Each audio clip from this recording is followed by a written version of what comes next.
Right. Well, I got a call from eventually from the head of MUFON, the international director, saying that this reporter wanted to talk to a field investigator, a local reporter, and so would it be okay if they gave him my name? And I said, sure, go ahead.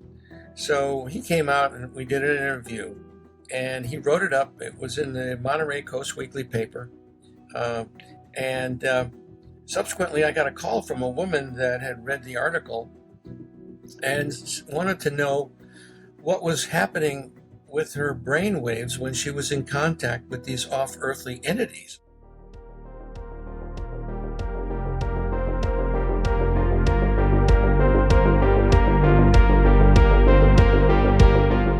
Generation X Paranormal.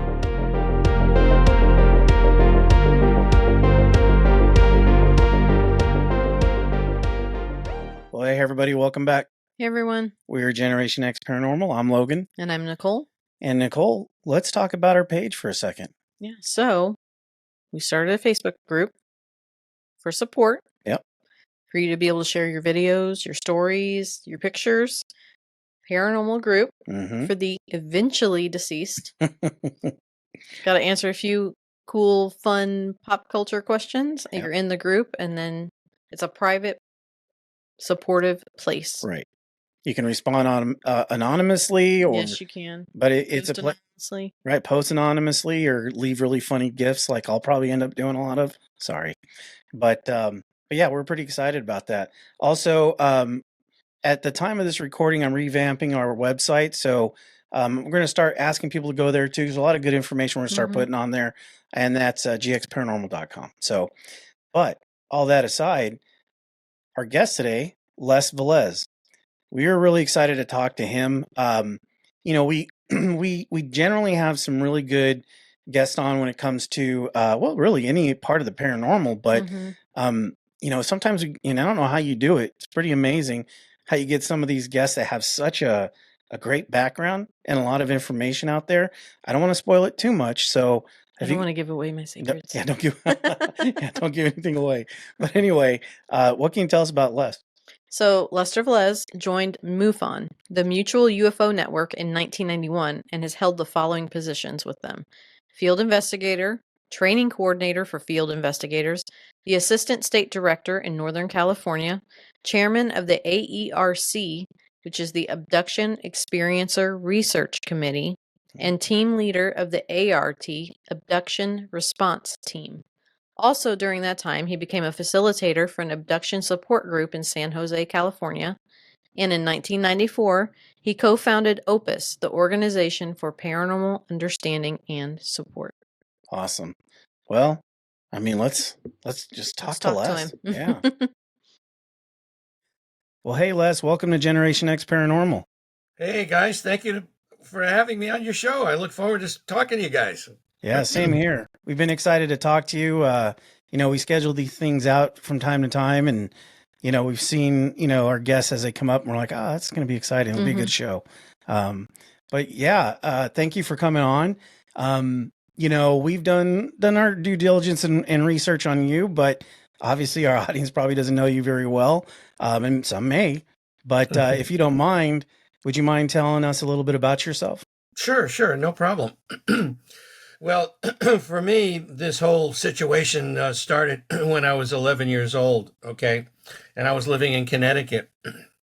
And it was a late October evening, and I was coming back in the house after feeding my dog, and all of a sudden I looked off to the right, and there's this object, totally silent, self-illuminated type of a situation, very oval in shape, slowly going over this tree line that was off in the distance.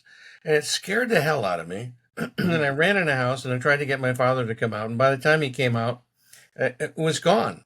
And he says, oh, it's probably just a beacon of light reflecting off a cloud, no biggie. Well, I didn't buy that. So I went to the library and started to read books on UFOs. And back in those days, this is the late 50s, George Adamski was the preeminent ufological superstar, if you will.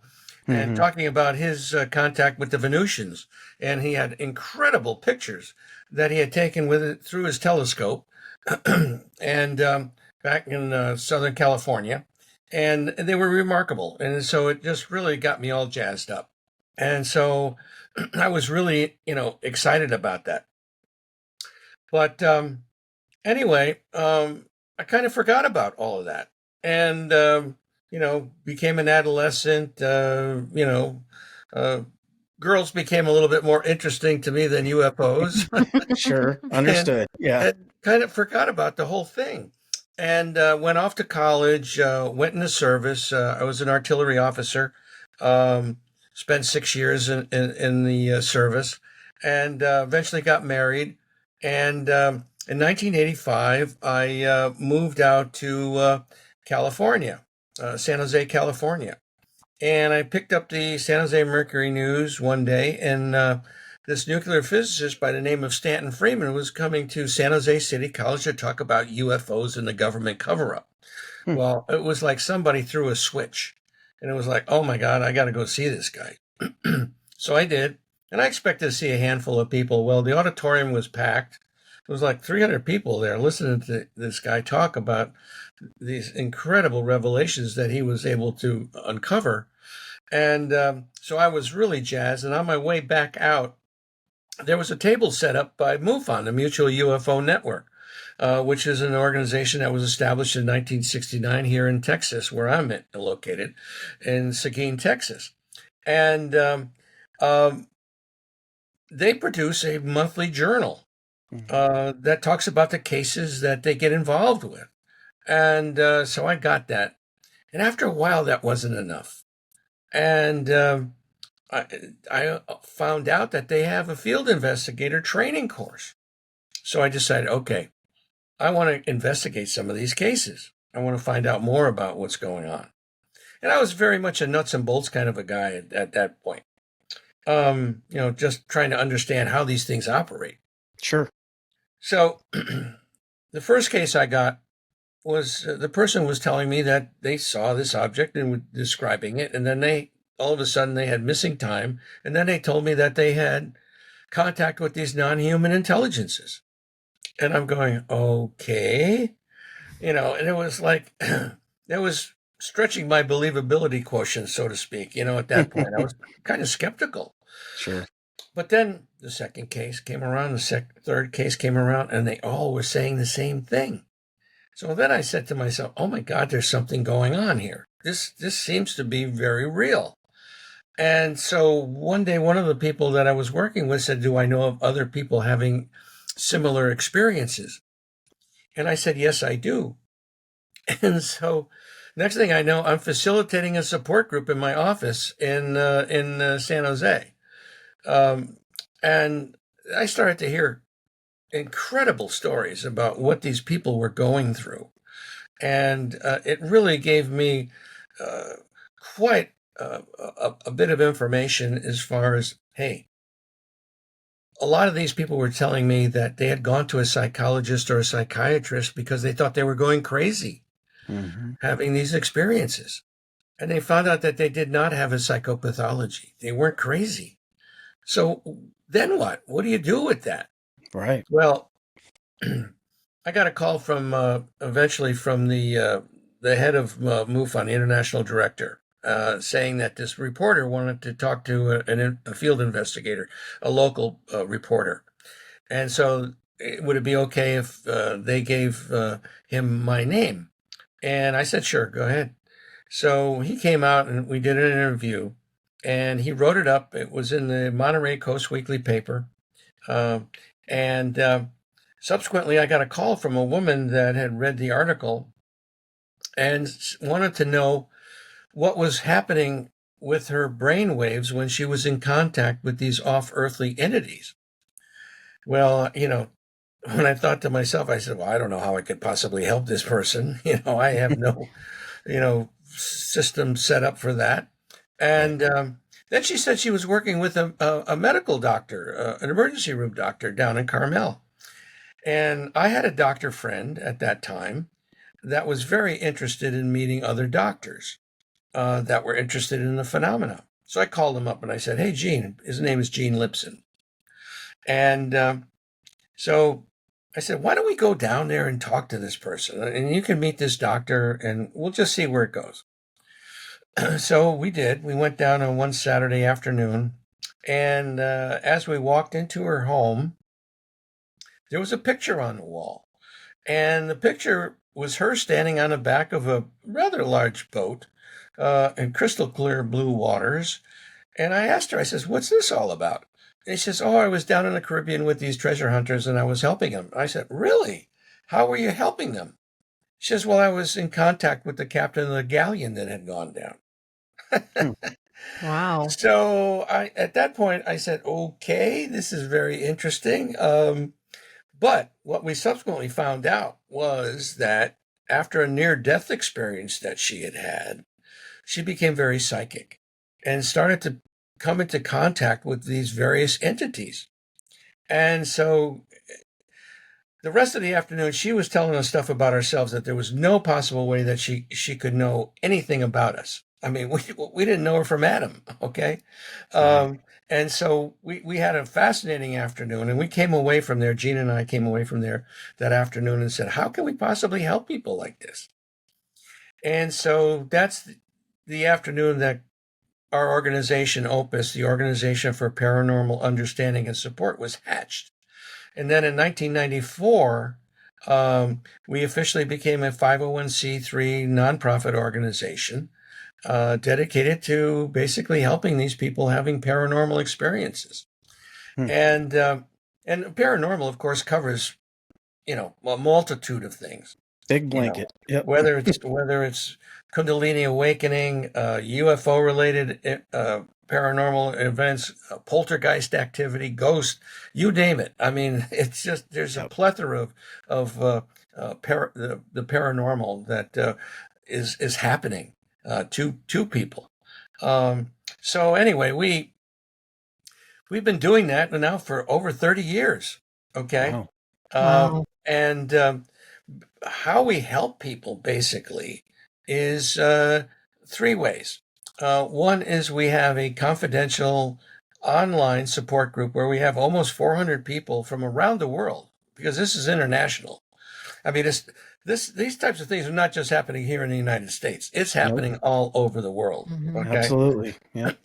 And the second thing that we do is we have a referral network of mental health practitioners and hypnotherapists that if somebody's looking for that type of help, we can give them.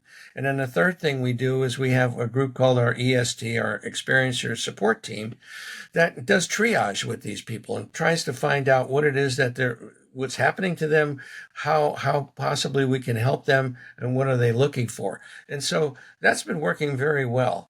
And our website is at opusnetwork.org. And so it's been an incredible ride. And to understand that there is something going on, there's no question about it. And we've done some studies back in 2007. Matter of fact, in the very beginning, MUFON did not have a mechanism to help people like this. And so I've been a member since 1991 of MUFON. And, I told them one day, I said, "Guys, you're missing a boat. You're not working with these people that have incredible stories to tell. And so you really need to do something." And so what they did at that point, in the very beginning, was that all the calls that were coming into MUFON were directed to me to contact these people and see if I could help them.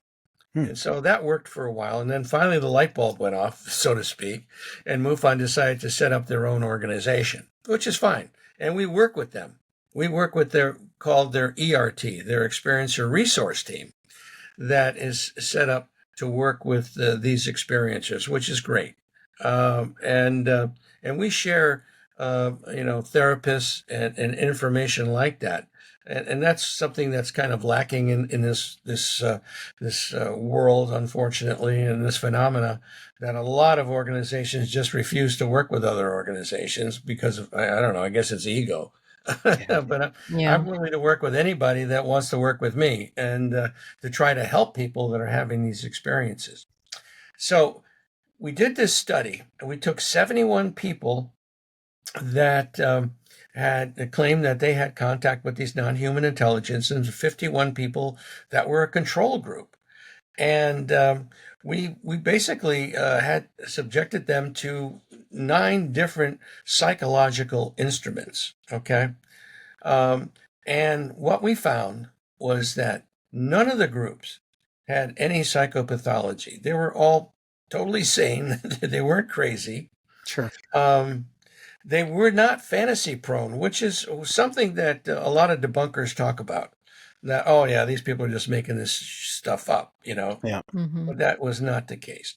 After these experiences, um, that their worldview changed significantly. I mean, they came back and they were telling people about their experience, and that we need to be better stewards of the planet. We need to be more loving. We need to be more open and being more kind to one another. These are all very positive types of feelings that these people came back with. Um, we also talked about the fact that we're the people. A lot of groups talk about, well, they're all bad, and a lot of other groups talk about they're all good. Well, it's a combination. It's Sure. really a combination of things that happen. Um, some people, and so it's a mixed bag. They're not benevolent and they're not beneficent. I mean, it's just depending upon which kind of group you get involved with. That Right. that is the real thing. Because just like here on this planet, we have good people and we have bad people. Right. Absolutely. Yeah. Yes. Boy, do we ever. Yeah, and so that's the same thing that's going on wherever it is, whether it's extraterrestrial, whether it's interdimensional, whether it's time travelers, or whether it's our military, which I kind of believe it's all the above Yeah. that we're dealing with here, Agreed. because you have definitely um, physical evidence. People, the bunkers thought, well, where's the proof? Where's the proof? Where's the ashtray off the UFO, or Yeah. Right. knife and fork spoon or something? Right. But no, there is definitely proof out there that people just refuse to accept. The late Dr. Roger Lear excised these implants from 17 different people. Yep. And let me just read you what these. I don't know if you're familiar with the implant situation that We've these. heard of Yeah, some of we them. have. Yeah. In fact, we've talked to quite a few different people, and I'm sure you're aware of Preston Dennett. Oh, And sure. Oh, yeah, yeah. we've had Yeah. Preston on, and Mike Ricksecker and a few other folks. Yeah, And sure. Okay, so you guys, but I mean, this information that Dr. Lear came back with was just after extensive analysis of these objects. One is there's no inflammatory or rejection reaction by the body to these foreign objects, which you get a splinter in your finger right yeah, away. It starts to get red and it's Oh, sore, yeah. right? yeah. Yeah. Nothing like that. Nothing like that. Hmm. No visible portal of entry. All right.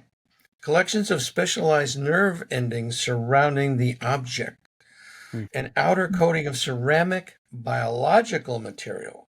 A metallic phase where inorganic metal becomes biological tissue. I mean, this is weird stuff. This is absolutely weird Wow. stuff. The emission, okay, this is blows my mind. The emission of radio waves, which are deep space frequencies in the FM band. So who's listening? Wow. What Wow. what what is happening there? I mean, is it a tracking device? Is it a monitoring device? I mean, these are all questions that we just don't have answers to. No, yeah, that I find that interesting because, and not to cut you off, I just before I lose No, that no, train of that's thought, okay. Please um, cut me we off. we run into, especially in the last couple of months or so, um, a lot of conversation about frequency, a lot of conversation Yes. about vibration and different things that may or may not have a lot to do with paranormal and not just ghosts, but also with UFOs. And then just kind of taking it a little bit to the the television, so to speak. We even watch like Skinwalker Ranch, and those guys are picking up frequencies. So it's just anyway. I find that really interesting that now these implants Yeah. are also putting out a Transmitting. frequency, They're right? Yeah. transmitting. And there's also electromagnetic fields in excess of 10 milligauss. So, I mean, Wow. that's another factor. Composition of meteoric iron 66, rare earth metals such as U-236, a single isotope of uranium existing by itself, as well as elements such as uridium, which is a really rare and hard to find in our Earth's crust. Okay. Now, this next one is really interesting to me. Non-terrestrial isotopic ratios indicating the involved elements do not come from Earth. Bingo. Wow. I mean, There how you much go. proof do you want? How much? That's pretty. Right. Well, just just the idea of rare earth elements Yeah. being present, that alone, Yeah. not to mention the stuff that's non-terrestrial. I mean, metallic caverns that are no larger than a diameter of one atom. I mean, and it just goes on and on. His analysis. I mean, it was fantastic, and so, debunkers not only talk about fantasy proneness, but they also talk about, it's sleep paralysis. This is, you hear about this all the time. Oh, well, yeah. 2/3 of all cases, whether in the bedroom or not, did not involve sleep paralysis. Okay. Yeah. All right. And then they also talk about false memory syndrome. Well, this is an interesting fact that kind of blew my mind. The American Psychological Association or any other mainstream psychological diagnostic system has either ratified or proven such a diagnosis. So, So there's just get out there. They got their minds made up. Oh no, this is all bullshit. This is not happening. These people are crazy, or they're fantasy prone, or something else is going on that, but the reality is that there is something going on. Yep. And there's no question about it.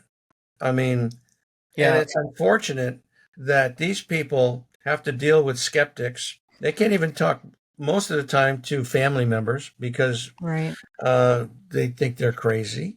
They can't talk to fellow workers. They can't talk to clergy. So, and then if they feel they're going crazy, they go to a psychologist, psychiatrist, and they find out that they don't have a psychopathology. So then what? What the hell do you do?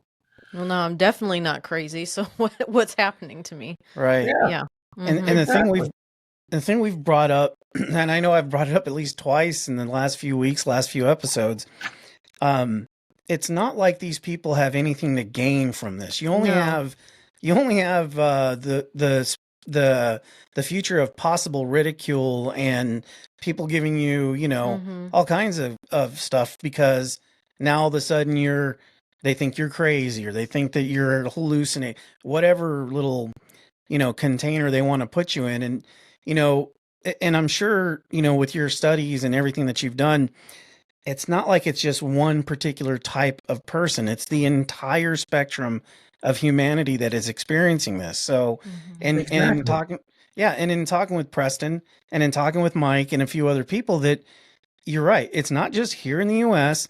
In fact, in talking with Preston, some of the stuff that he's had, people that he's spoken with, the majority of them that he's talked about that have just amazing experiences were not US based. No, they were not. And, we did a pretty decent deep dive on the Zimbabwe experience. Oh, the aerial phenomenon. Yeah, the aerial phenomenon. Yeah. That was the first big one that I really tuned into, and I had never heard of it before. And I'm like, why have I not heard of this? All these kids saw this, and it's like nowhere.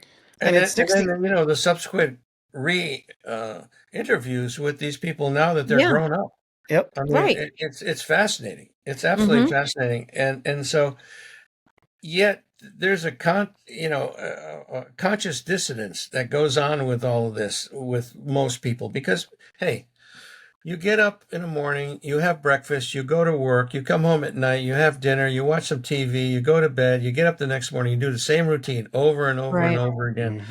And there's no room for this analysis whatsoever or concern because they got to put food on the table, they got to take care of the kids and things like that. But you guys and me and a lot of other people, for whatever reason, have had the ability or the freedom to really look at this kind of thing and try to analyze it.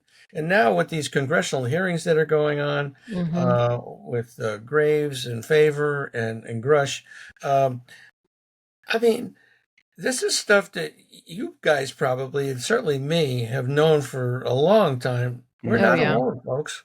No. And it's a different reality that we don't understand. Whether it's interdimensional, which evidently, according to Grush, is probably what this more of than maybe extraterrestrial in nature, but more interdimensional.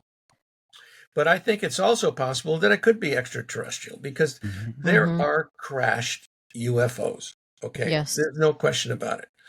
I had the opportunity at the 50th anniversary of Roswell to be there, and um, I had the opportunity to meet with Colonel Corso when he was Oh still wow. alive. Oh really? Oh, that's Wow. awesome. And I said to him, I said, here you are, you are this highly decorated military man that was in the Eisenhower administration, and you're coming out with this story. And what kind of a legacy are you going to leave for your grandchildren, saying something like this that a lot of people are going to say you're just crazy, you're just making Right. this all up? And he looked at me straight in the face. He says, Les, he said, our grandchildren need to know this. Our children need to know that this has happened and is happening. And so the way he said that and everything, I said, okay, I'm in. I'm totally in. Yeah. Yeah. And I'm prior military as well, and just the fact of exactly what you're putting on the line when you're doing something like that, Mhm. when you're opening yourself up, not just as a civilian, but in you know being in that type of environment where the chain of command and everything that falls in between, when you're putting yourself on the line out there, I mean, it's a whole nother, I would say, almost like an organism that you're a part of, that now you're getting it from both sides. So it's just, Right. yeah, I I find that, again, nobody really stands to gain anything.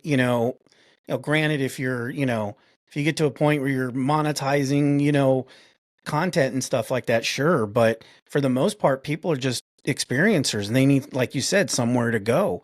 And Mm-hmm. I like the very much so, like the aerial phenomenon. Can you tell me where you can have 60 some odd kids have the exact same story? I can't No. even get two kids to have the exact same story, let alone Well, 60 some yeah, odd. and those Yeah. I mean, I work with children, so those of us that know how children, explain things, you could not get 60 kids to say the same thing, draw the same thing. Mm, They would all use different types of words. They would rat on each other and say, "Oh no, they made that up." It would right. be there's no way Sure. they would all agree on that. It was fascinating to me because of Oh that. yeah. No, it's a fascinating case, and there's Mhm. multiple cases like that. There's Yeah. one in Hmm. Australia too that occurred. I Yeah. can't think of the name of it, there was a similar type of a case, um, and it's happened all over. I mean, multiple witnesses having experiences. You take a look at the Chris Bledsoe scenario, UFO of God book that he just recently wrote. Hmm. I mean, it's fascinating, and so our three-letter organizations were really interested in that whole situation, and he went through hell. He went Right. through absolute hell. Um, you know, his family thought he was crazy. He was a minister in his Pentecostal church, and they thought he was nuts, and he was ostracized. He lost his business. I mean, it- talk about going through hell. I mean, he totally Mhm. went through hell after that situation. Yeah. But thank God he's okay now, Yeah. after a lot of support that he got. And unfortunately, you know, I I was never able to help him in any way, shape, or form because I never knew about his case until just recently. Matter of fact, I've been trying to get him on I do interviews myself, and on Oh, our okay. website, yeah, we have those interviews, and also we have a YouTube channel where we post those interviews that I've done with various people, That's including awesome. uh, um, Bennett as well. So Oh, Dennett, okay. yeah, I interviewed him. Yeah, But he's quite an interesting and yeah, he's got he's such a got wealth. a lot of knowledge, a lot of Yeah, knowledge. Oh, yeah, absolutely. absolutely. Good man, good man. So Mhm. something I asked him and something I ask a lot when it comes to especially with paranormal, well, at least with ufology anyway. Do you sense that either one of two things are happening? One, things are starting to come out a little bit more, almost as if to build sort of a calloused society so that when something does come up or there's an actual event that is one of those, well, oh shit, now it's here. There's nothing we can do about it now. Or is it something that it's just running into a situation where there's, your phone is a mobile, television studio and there's so much access now that, these events started happening to where, the US Navy's releasing footage. And, Mhm. now we're having these congressional meetings where I feel like they're starting to run into the issue where we can probably no longer contain the river of information anymore. No, it's true. We live in a society now that is so incredibly technologically advanced compared to where we were, 20 years ago, even. Mhm. 1985, I was still writing letters. Yeah. Mhm. Yeah. you know and and so now, it's you get on your phone and you text or you send an email, and you communicate instantaneously, and then all your phones, the smartphones, have cameras on them, Yep. so you're taking pictures. Mhm. We are so connected now that it maybe seems like there's a lot more going on, but I think it's always been going on. Okay, it's just we Right. didn't have the means to document it. Okay, and so now we have that means, and what this is all starting to happen is a desensitization process that's Mhm. going on. That people are hearing about this, and I believe 70% of the people, if Biden gets on, comes on a news conference and says, "People, yes, they're here. We're working with them, and guys, after they came home after work and having a beer or something, and they hear this, oh, sure, I knew that." Yeah. Yeah. Yeah, it's like it's no biggie because Right. we're getting desensitized to this whole situation, Mhm. and that's Absolutely. a process that probably needs to happen because we are not alone. I mean, Mm. this retired Israeli General Haim Eshed that wrote this book recently about the fact that, oh yeah, we've been working with the aliens. There's no question about it. We have bases on the moon and on Mars already. There's a reason why we have a space force now. Right. Surprise. Mhm.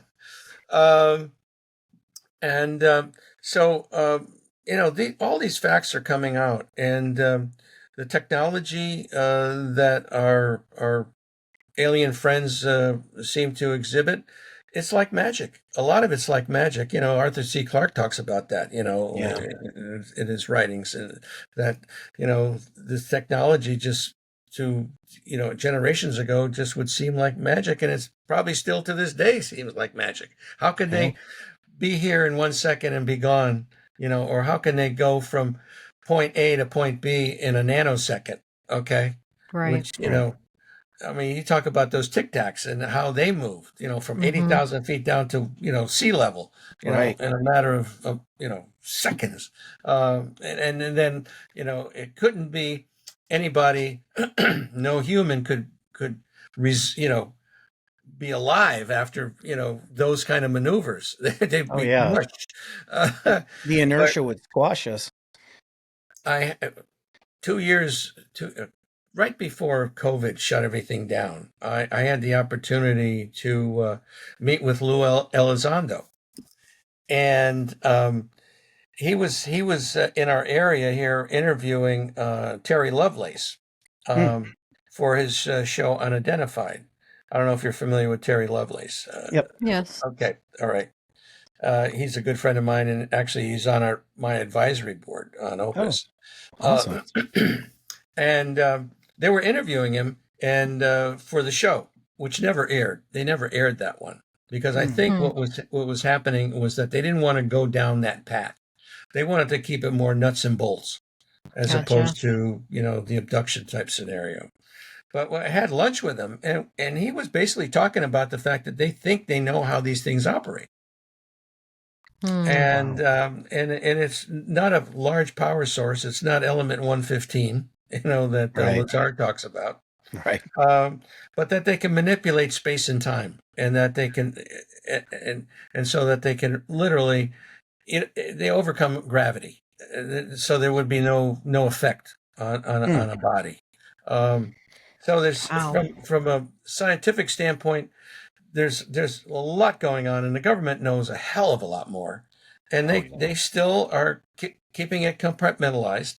They don't want this out there, and there's a lot of frustration going on with these congressional hearings, and the senators are trying to get all this information, and yet if you don't talk to the right person in the Pentagon or the DOD, you're not going to get any information because they don't know it.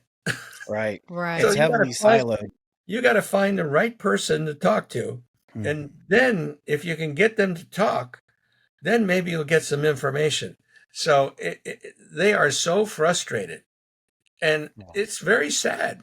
It's very sad that this has come down to a point where, we should be able to understand that information. At least the people in Congress should be able to have that information to be able to make a decision on whether or not this is something that they want to put out to the general public. But you and I, we already know this stuff is happening, folks. They're here. They've been here for a long time. And it's interesting to see where this is going to end up. But, 2023 was one hell of a year of revelations that I was never expecting to go down that far. And so hopefully this year we're going to get a little bit further. But I don't know. I especially with the discussion, and you brought it up where, they feel that a lot of it is interdimensional travel. What kind of gets me, and maybe I'm looking at it through a different lens, but I'm a big believer in things like Occam's razor and stuff like that. Keep it simple, stupid. Keep it simple, right? Yeah. So if you're going to tell me that these beings can only get here, are only interdimensional travelers, okay, fine. I will take a bite of that cake every day. But are you also telling me that they can not come from an extraterrestrial source? They can find out a way to bend dimensions, but they can't even, now they can't get here physically through, I definitely believe that based on their technology, they've solved the problem, the physics problem. Right. Of coming, light years, millions of light years even. Right. From wherever they are. I mean, Einstein had that, the wormhole theory, long ago. So it's like, Oh yeah. It's just our physicists. Okay, some of them are more enlightened than others, and so they understand that. Yeah, we don't have all the answers in physics. There's a lot more to be learned, and they have already, from a quantum standpoint, been able to move one molecule or atom, I think it was an atom, from one place to another instantaneously. They've done that. Right. Teleportation, okay, if you will. So we're just starting to nibble at the interesting part of the cake, if you will. I'll use that analogy. You're welcome. Yeah, I mean, we could probably talk for 8 hours straight on this. It just, it always seems to, I got time. It always seems to blow my mind that,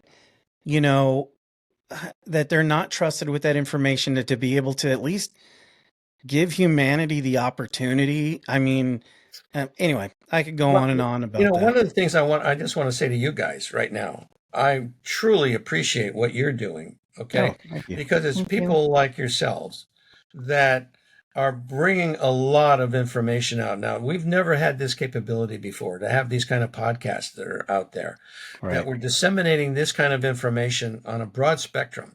Um, and I think that, this is, to me, is an incredible achievement that we've been able to accomplish at this point, to be able to talk about these kind of things, you Right. know, and to a wide audience. Uh, before, you would write a book and, we didn't have Amazon. Right, Yeah. exactly. you know, and by the way, I do have a book on Amazon. It's called Yeah. The Unknown Other and the Existential Proposition of Alien Contact, where I talk about the physical and psychological effects that these people are going through, these experiencers are going through. But I also have some corollary information with regard to the graves, the tic tac type stuff, and the government involvement in all of this. And also, I have in there the omega-3 study, which was the study I mentioned early on about looking at 71 people that claimed that they had experiences and 51 as a control group. That 28 pages is in there with full details, all the statistics, boring statistics, but the bottom line is the conclusion on all of that. So, and that, like I say, that's on Amazon. On Kindle, it's, if you're a Prime, it's free. If it's regular Kindle, it's like $9.99, and the paperback is like $20.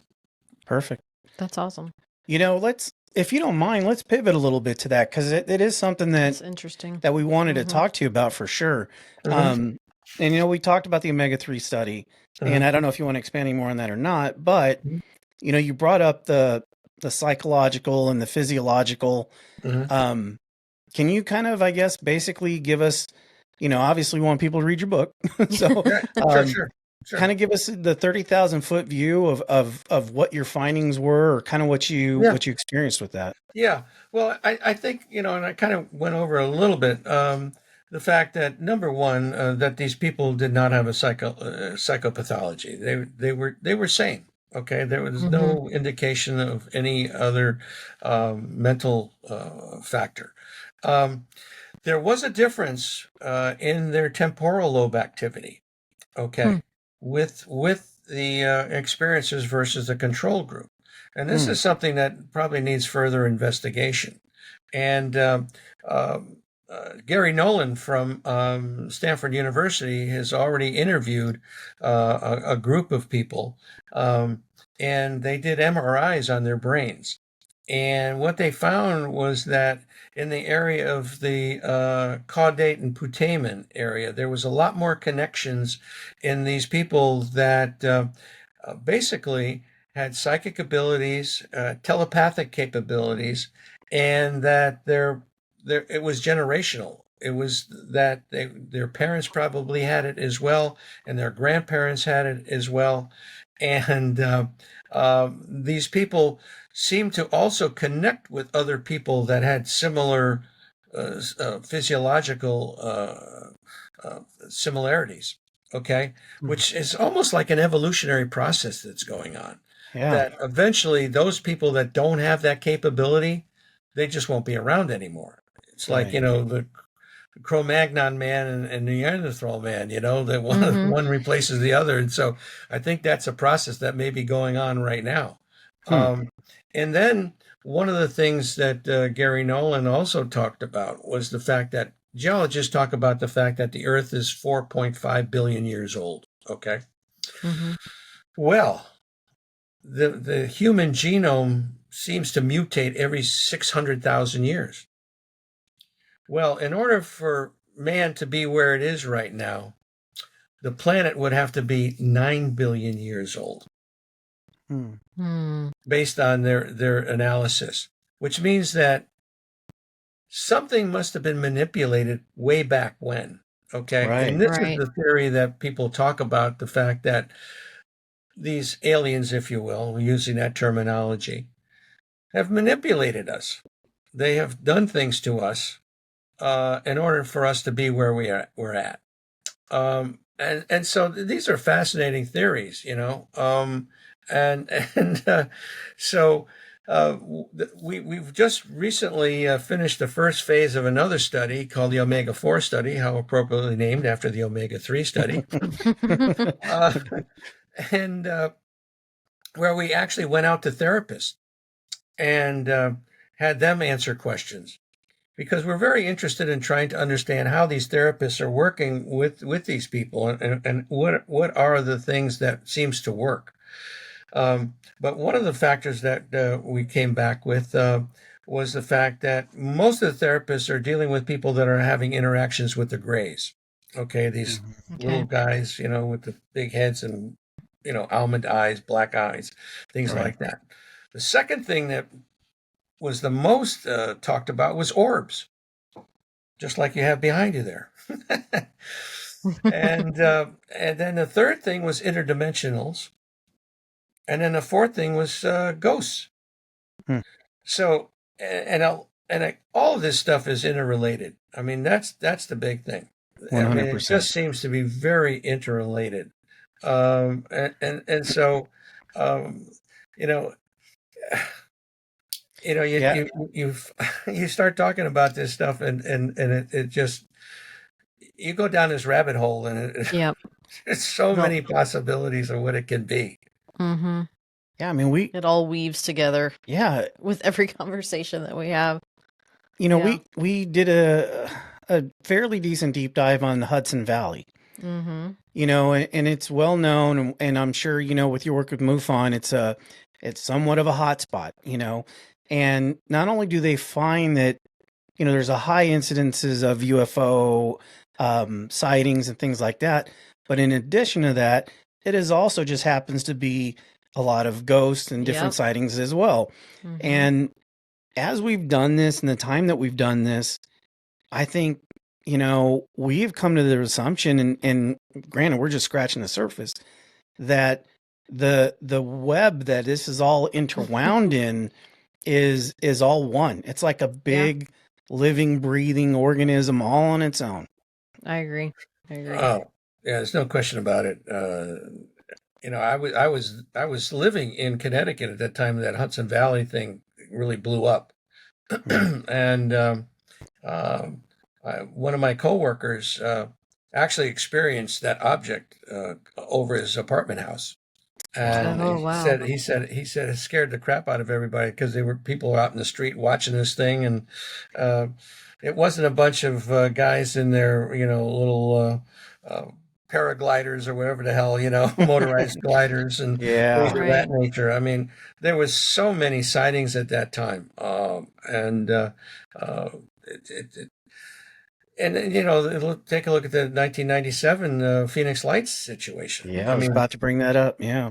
That was mind blowing. My daughter was actually down in Arizona State at the time. Right there in Phoenix. Yeah, right there. So in Tempe, and you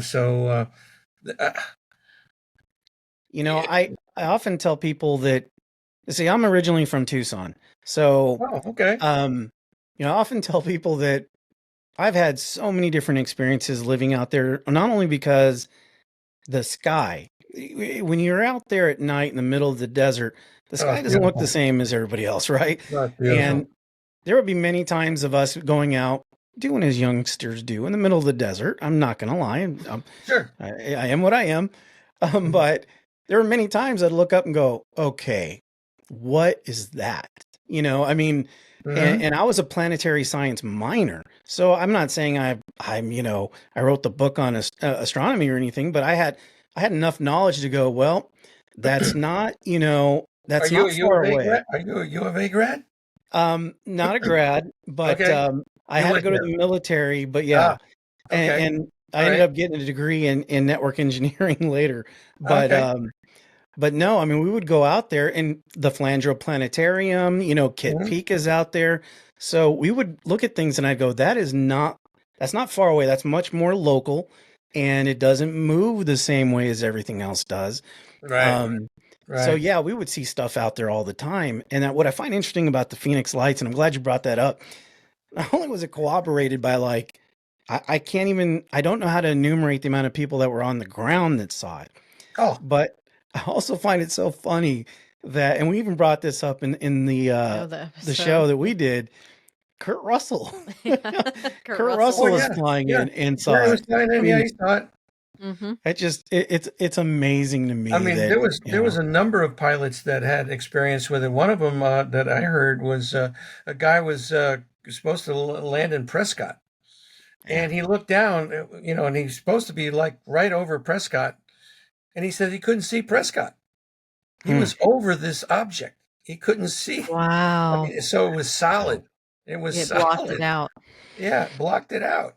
And there's no Wow. way it can be flares. I went in the Oh Navy no. and I No. was part of an F-14 squadron and I was an ordnanceman.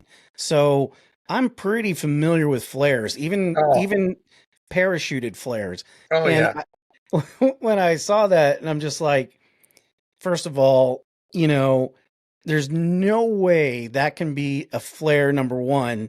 And the way it moved in, anyway, we, again, Yeah. No, no. I yeah. totally get it because I spent some time down in Gila Bend uh, Mm, at this this area where there's a number of plateaus right near Luke Air Force Base down know there. exactly Mm-hmm. where that is.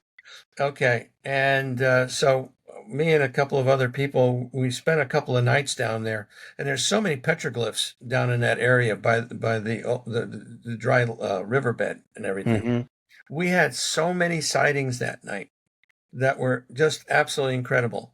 We saw flares, regular flares, because the military was doing exercises.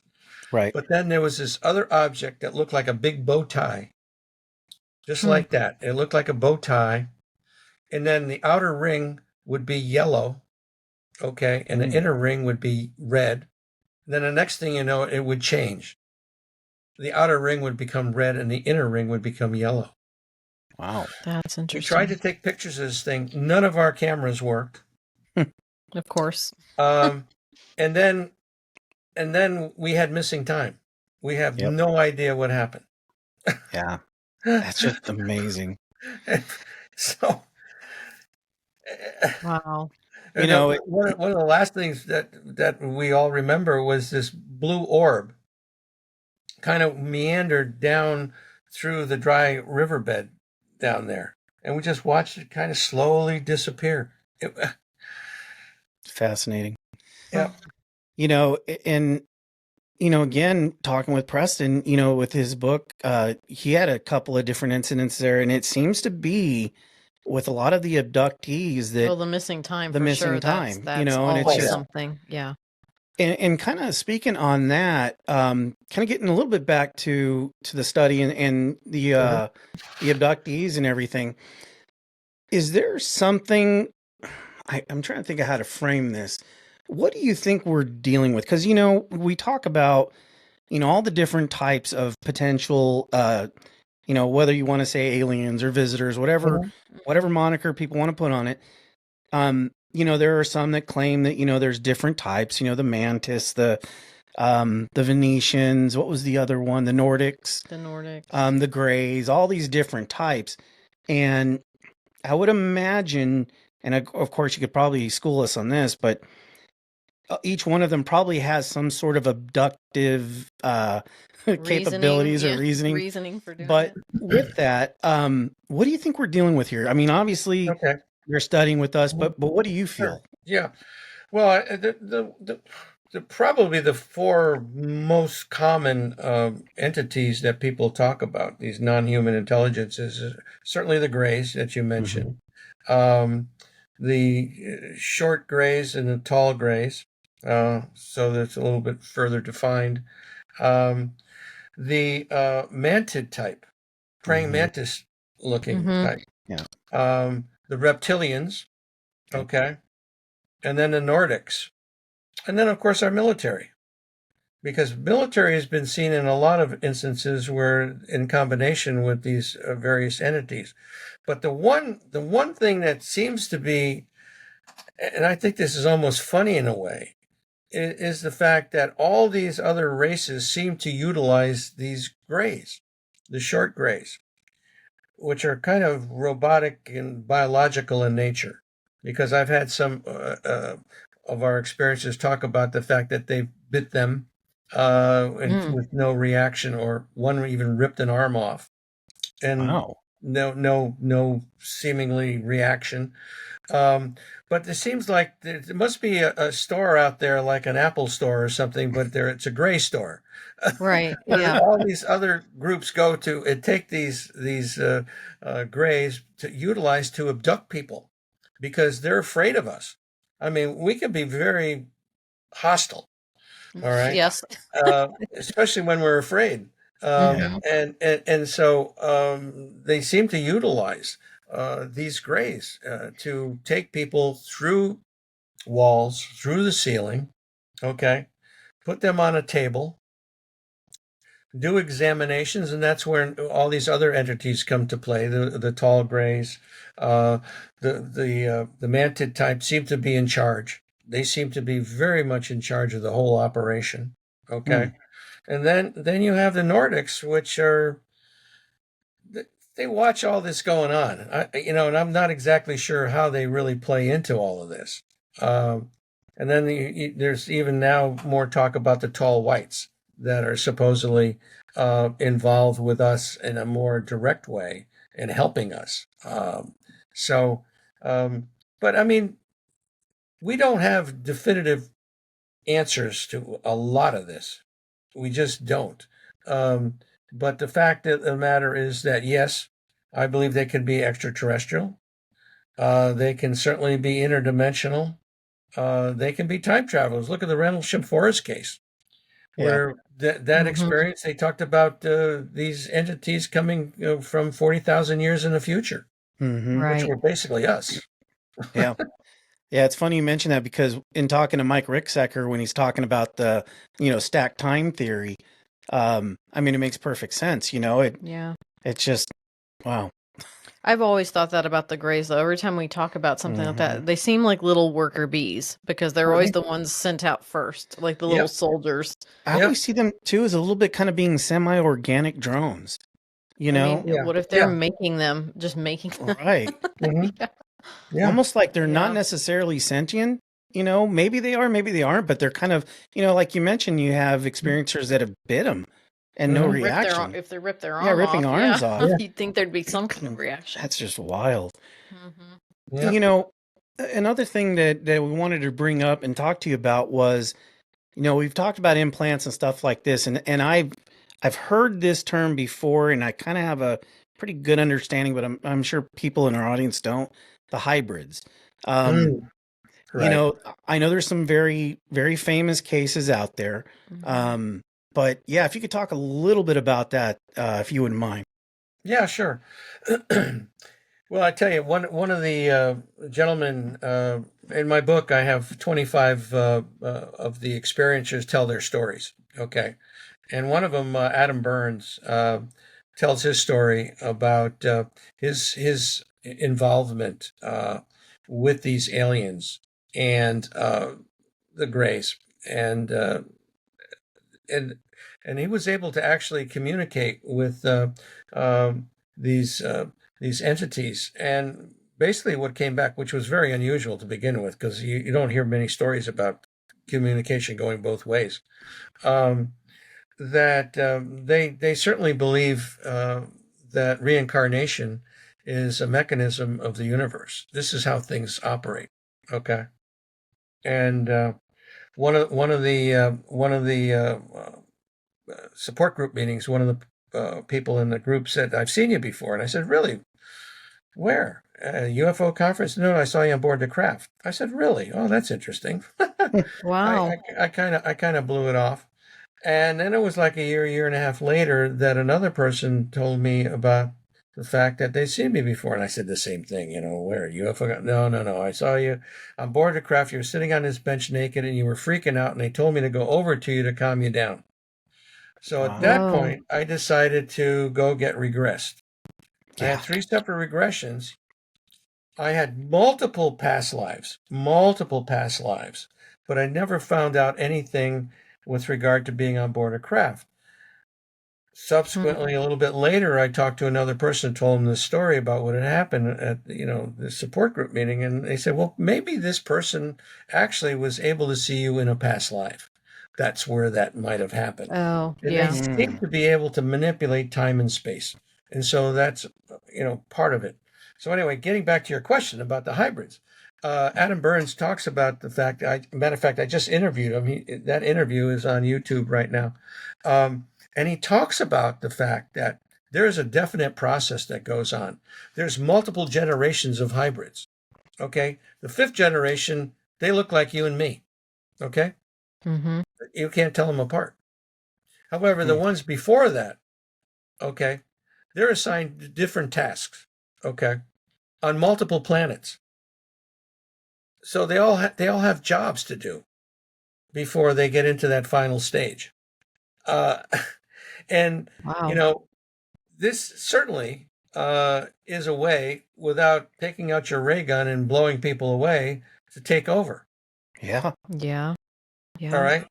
So it's a process that's been going on and it continues to go on. And, Geraldine Orozco talks about the fact that, and she's one of our board members. I don't know if you're familiar with her, but Mm. she talks about having 21 children. Hmm. 21 children, okay, which are all in different phases of, hybridization process. So it's not just, a one-off type of a thing. It's a process that's ongoing. And in a book called uh, Rachel's Eyes, I don't know if you've ever read this book, No. but this is a book about a woman's daughter, okay, that went to school with a hybrid. And this hybrid was very unusual, looked different, always wore a big hat, sunglasses, that kind of thing. The military would come and bring her food. Okay. Mm.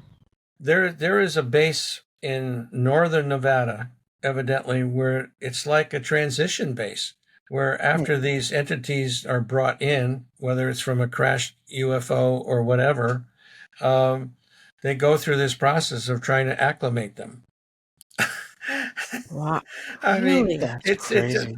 this thing just gets weirder and weirder. But if you want a hell of a read, and the hypnotherapist that worked with the woman that had this daughter is on our board as well, June Steiner. She's a psychotherapist, and Hmm. uh, unfortunately, Helen recently passed away. But Mm. Hmm. the I mean, these are stories that you it just blows your mind, hearing these things. But the military was definitely involved and knew all about these things, and they were totally, um, the ultimate bottom line on all this stuff is, where is this all going? Right. Where is it all going? That's kind of scary. Yeah, I'm trying to wrap It's my like, head around. I know, like it's a scary thought of what would be the purpose for that. I mean, just if you think about it, just on reconnaissance alone, the amount of information that anybody or any, I mean, just coming from the military, reconnaissance alone to be able to integrate No with kidding. with a species, learn everything about them. You want to talk about being able to weaponize something? Um, that right there is fearful enough. And I guess I desperately try to hold on to, yeah, there's going to be good actors and bad actors out there. There's going to be Oh yeah, good aliens, oh good yeah. bad ones. And, Oh you yeah. know, but what's frightening about that is if they are able to infiltrate our society in such a way that we can't spot them out. Um, First of all, it feels like some Philip K. Dick novel that I'm trying to wrap my head around. It's just wow. But it just the level of insecurity humanity has to find something out like that. My goodness, Mm-hmm. I could not imagine what would happen to to the silos that we live in society when that veil comes down. Whew. I think that's and why a lot of there's- people don't believe it, though. Yeah. Because of the yeah, fear. I mean, there's so many absolutely mind-blowing stories out there. There's no There question are. about it. There absolutely That are. and again, once you understand that there are races out there that perhaps have a technology that's way beyond our imagination, even Yeah. that anything is possible. Anything is possible. Mm-hmm. Absolutely. And I think a lot of people talk about whether or not they want to destroy us or anything. I think that if they wanted to destroy, they could have done it a long time ago. Agreed. I don't think that's in the cards. I really don't. It wouldn't be that hard for them. No, No, I mean, no. if they wanted it, they would have done it a long, long time ago. Oh, sure. Yeah. Especially if they're living amongst us like Yeah. that. Yeah. Well, exactly. Yeah. Wow. Well, So- you know that I can't think of any better way to kind of tie a little bow around this. I mean, anything is possible. There's one thing that I'm so curious about. Everything we hear about them, we hear about them coming in the bedroom, taking them physically through the wall. Mhm. I don't know how that's possible. I cannot wrap my brain around that because we're still our physical body. So how are they moving our physical body through a wall? Great question. Like, I know there's no answer for that. Well, It's just I like, think a lot of these shows, like Star Trek, for instance, where Mhm. they materialize, they transport them, and Yeah. they disassemble your atoms, okay, and then reassemble them. I mean, I had a case that a young boy, okay, was abducted, and he was taken through a closed window, Mhm. and his blanket got stuck in the window. Wow. The military came out, took out the whole window with the blanket. Really? Yeah. So I mean, Wow. they're able to manipulate matter, okay, to a degree that those type of things are possible. And again, we don't understand that how Yeah. that's possible, but evidently there's time and time again stories about exactly that going on because Mhm. these people have physical marks after these events. Okay, Right. it's not something that there's no evidence other than the fact that they're telling you the story. I mean, there are physical markings, implants with these people. They come back with different clothes or inside Yep. out or no clothes. Mhm. You Yeah. know, Well, and I've there's heard those that one. stories too. Yeah, and there's that one incident where I think there were 4 abductees in a car, and they Oh, came yeah. back And they were all placed in in different spots. seats in Yeah. the vehicle. Like the driver was in the back seat. Was and that they in were Berkshire? possibly. I think that was yeah, it I was can't close remember, to. I don't know if it was the Hudson Valley or was yeah. Yeah. But I mean, just it blows my mind that that these things are happening, and with especially when it comes to like the MUFON, and I know you mentioned a little bit before where MUFON is in the initial beginning was just kind of like a record keeper, but you look back and you look at all the historical data, Mhm. and then in talking with Preston, we mentioned a story where doctors were given a Oh, the letter. right, the letter that said if you find implants or all these different things that if you go public about it, You basically lose your job. right, and you're not supposed to remove them. No. And they even like the X-rays and stuff. Mm-hmm. They had to To like doctor them. yeah, No like pun intended. remove Yeah. the implant out of the X-rays. yeah. I mean, there's certainly a cover up that's been going on for centuries, or probably Yeah. with all of this, unfortunately. But Yeah. I mean, like Terry Lovelace's case. I mean, he has X-rays of the implants in his legs, and when they went in to remove them, they were gone. They were gone. I explained that one. These entities came in and pulled them out. But yeah, matter of fact, when people come to us with implants, we advise them that, look, if it's not bothering you, just forget about it. Just Right. Yeah. don't even think about, because a lot of times if they are removed, they're re-implanted in places Mhm. where it's even more difficult to get them out. So yeah, and that's the same thing So with hypnosis. We talk about, we tell people that if they want hypnosis, are you sure you want to really hear what find out what's really exactly. happening? You know, Yeah. once that toothpaste comes out of the tube, it's hard to push it back in. Yeah. Exactly.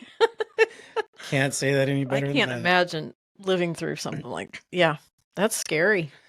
Well, It Les, is very it, scary. it's all Mhm. very scary. And, once again, I know that we talked a little bit about your group, but kind of Mhm. coming at the end here, what would be the best way for our audience to get a hold of you? Yep. Obviously, if they've been through something or Especially, yeah, if they're dealing with something like Right. this. right, Yeah. Well, what's the best thanks way for for that them? question. Thanks for that question. I appreciate Yeah. it. Yeah, the easiest way to get a hold of us is just we're online at opusnetwork.org. Okay, ORG. And there's a support button on there. If you're looking for support, you just hit that button, give us a few little details, and then we'll get a hold of you. We'll get in contact with you. It's very simple. Very simple. Um, Okay. and the website has a lot of good information on there. There's a lot of articles and documents that people can read through, that talks about the abduction phenomena, um, as well as both the omega 3 and the first phase of the omega 4 study, that might be of interest to people. Um, and so I think that if you do want to, looking for some kind of assistance, just go to our website, opusnetwork.org. Perfect. Great. And don't forget the book. Yeah. That's out there I'll too. make sure and put a link to both the website and your book on Amazon Wow, on our thank you Facebook so much. page when this releases, Yeah, so that way they can find it easily. absolutely. Appreciate it, Yeah. guys. Really do. It's been fun. Mhm. It's been a lot of It's been a fun. blast. Thank you so much for coming on, and hopefully this is just the first time, and Yeah, maybe we'll have some more. Yeah. absolutely. I look forward to it. Thank you. Awesome. Thank Great. you, Les. Have a good night. Hey, you guys too. Are you there? Because we've got a lot of information that just came out to you. Mhm. Yeah, I'm sure you're all just like, what? yeah, Like we are. yeah. Massive download of information, And I right? knew that would be the case. Mm-hmm. Most of these people, even like speaking with Preston, which we brought up several times, Yeah. these people that have interviewed these people have had experience with, UFOs, abductions, the stories are incredible. Mm-hmm. They're almost unbelievable. Yeah. I mean, because you hear something new every single time. And Right. like this hybrid thing is really messing with my brain right now. Yeah. I'm not gonna lie. Yeah. That's scary. It's a scary thing. Like, what is the purpose? But fascinating guy to talk to. Yeah. Yeah, and I love to support people that are doing the same thing that we are doing, Yeah. like trying to bring awareness to it, trying to provide support, because people need that. They do. They need to feel like they're not alone, Yeah. and clearly they're not. If they've got that many accounts, they're not alone in No. this. But they felt that way beforehand, so kudos to him for starting that group. Yeah. For I sure. think that's awesome. Yeah. And again, guys, if you've been through something or, you don't need necessarily even reach out to us. You can, more than Mhm. welcome to, info@gxparanormal.com. But reach out to Les. I Yeah. mean, the more people that get involved in this and the more people that share experiences, I just think that's going to be better for us once we get the full signal. If that's in our lifetime. If that Yeah. is in our Mhm. lifetime. I kind of hope it is. I do too, for the majority of it. This hybrid thing, I'm a little, I don't Yeah, know. that's kind of scary. But I mean, the good and the bad. But what about the bad part? That's the thing that's I always know. scary because it's the unknown. And I think that's, he talks about, the skeptics and all that doesn't exist. And I know, but I think a lot of the time people are just afraid of the unknown. And I think, a lot of us are just curious. And some people just don't even want to think about it because then that opens them up to fear and what could happen. Yeah. And I think it's easier to be like, that doesn't exist. So I can go on my daily Yeah. life and nothing like that happens. Stick your head in the sand and Yes. just keep on going. Yes. But hey, guys, thank you again for coming along on this ride with us. If you're on YouTube, the whole thing, like, subscribe. If you're on the podcast, leave us a review. Let us know if we're doing any good. Hopefully it's a 5-star.